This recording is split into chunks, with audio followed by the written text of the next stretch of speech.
ஒரு ஆட்சி அல்லது ஒரு அரசாங்கம் அல்லது அதிகாரிகள் அப்படின்னா பொதுமக்களை காப்பதுதான் ஒரு மக்களாட்சியினுடைய தலையாய கடமை.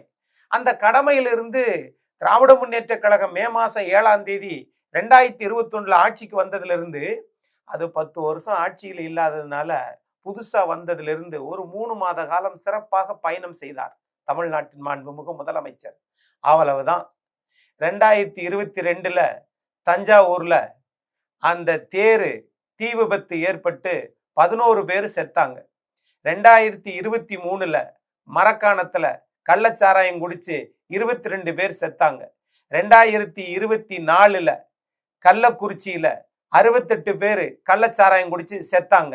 அதே 2024 வாக மேல சாகச நிகழ்ச்சி, நம்ம வான ஊர்தி ஷோ, ஆமா ஏர் ஷோ.